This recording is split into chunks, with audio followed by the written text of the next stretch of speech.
Rotten Creatures for 1.19.2 Forge and Fabric contains nearly a dozen undead mobs for you to encounter as you explore your world. There are 8 main zombies, all of which have their own unique abilities.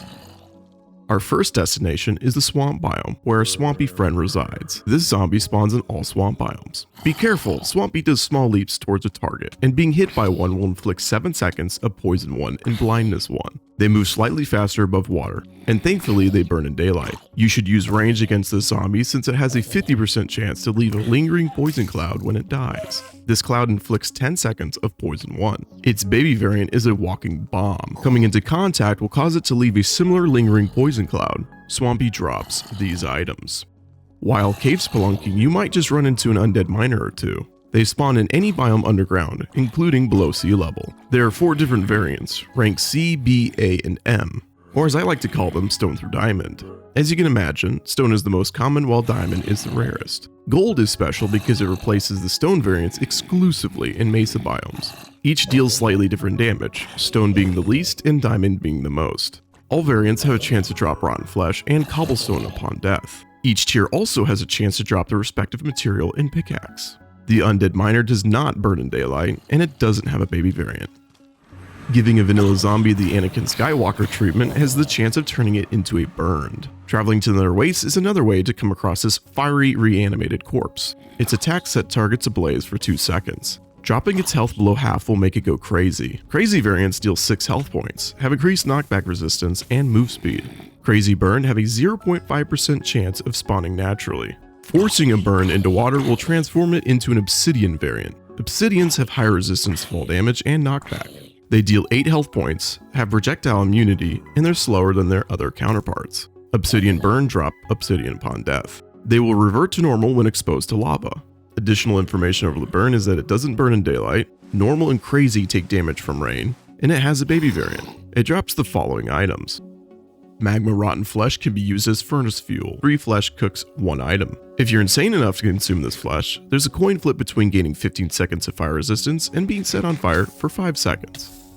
Put on your hat and gloves for this next zombie roams the tundras. Frostbitten spawn in all cold biomes, and they can be created by a vanilla zombie dying to powder snow. Their attacks inflict freezing for 7 seconds. This effect is similar to what powder snow inflicts. Jumping is disabled and you're slowed. The severity of the slow is dependent on the amplifier. Moving our focus back on the Frostbitten, they can walk on water by turning it to ice. Killing their baby variant will unleash a small AoE of freezing lasting 5 seconds. A vendetta surrounds Frostbitten and Burned. They really hate each other. To no one's surprise, this rotten creature burns in daylight. Frostbitten drops these items.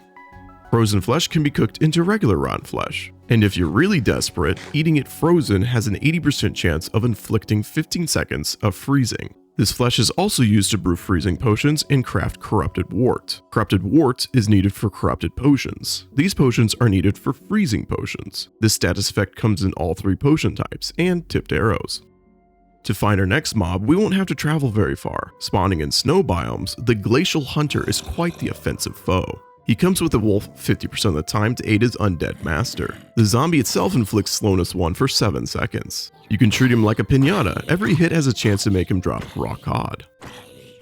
The Glacial Hunter has a 40% chance to spawn with a spear. The spear raises his attack damage to 6, doubles his attack reach, and has a greater knockback to targets. The spear wielder doesn't inflict slowness, which is nice. This zombie doesn't burn in daylight, and it doesn't have a baby variant. The Glacial Hunter drops the items shown. Doing a complete 180 in theme, our next rotten creature, the Mummy, spawns rarely in desert biomes.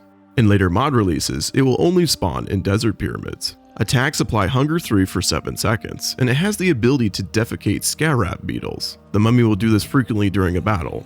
It can also summon more by hitting players. Defeating the Mummy will spawn an additional 2 to 3 beetles. These beetles have 2 health points, and they deal 2 health points. You have a 35% chance of running into an ancient mummy. You can differentiate the 2 variants by the color of their bandages. The only difference of this variant is that its beetles are capable of flight. The mummy does not burn in daylight, and it does not have a baby variant. This zombie drops the following items. The next two rotten creatures are considered bosses. Let's take a look at the Immortal first. It spawns extremely rarely during thunderstorms and all biomes that are capable of having rainy weather. Suffering a blow from the Immortal applies 7 seconds of channeled on you. You have a higher chance of being struck by lightning while having this effect. Staying on the subject of lightning, the Immortal will strike himself with lightning as he approaches half health. This will heal him to full, and worst of all, this ability doesn't really have a cooldown. You have to keep throwing attack after attack if you want to best this creature. Immortal can perform a Riptide Dash towards its target. This will also replenish his health bar. He's immune to fire, lava, and daylight. He also has a resistance and movement speed buff when taking damage during thunderstorms. If all that wasn't bad enough, he can convert vanilla zombies into zaps. This zombie has 22 health points, 2 armor bars, and it deals 3 health points while inflicting channeled. Zaps can create more zaps, and this mob drops normal zombie drops. I highly suggest battling the Immortal under something so lightning can't reach him, or take him on after the thunderstorm passes. He will lose pretty much all of his abilities and buffs, making him much easier to fight. But there is a caveat to this, which concerns his drops. During any weather besides thunderstorms, he'll drop these items and a 10% chance to drop a normal trident. During thunderstorms, he will drop previously mentioned items, except the chance to drop a trident is 100%. Furthermore, this trident can be imbued with either channeling or riptide. After fighting all those zombies, one might head to the beach in search of relaxation, although here you might find the extremely rare Deadbeard. This zombie currently spawns in beach biomes, but in future mod versions you will only spawn in shipwrecks and or custom ships made by the mod. When in combat, Deadbeard summons 1 to 4 zombie and skeleton lackeys roughly every 15 seconds. Zombie lackeys have 20 health points and deal 7 health points, they vary in speed. Expect to receive 1 rotten flesh and maybe 1 copper for returning them to their watery graves. Skeleton lackeys have 18 health, deal 6 health, and they simply drop 1 bone. Both lackeys start to time out after 30 seconds, starting from the time they're summoned. Focusing back on Deadbeard, this guy doesn't budge when hit. When he reaches 15% health, he will ignite a TNT Barrel. This barrel explodes in 5 seconds, taking him, his drops, and everything nearby with it. If you're wondering, this explosion can deal up to 40 health point blank. If you manage to win, he will drop an assortment of goodies ranging from nuggets and books to diamonds and emeralds.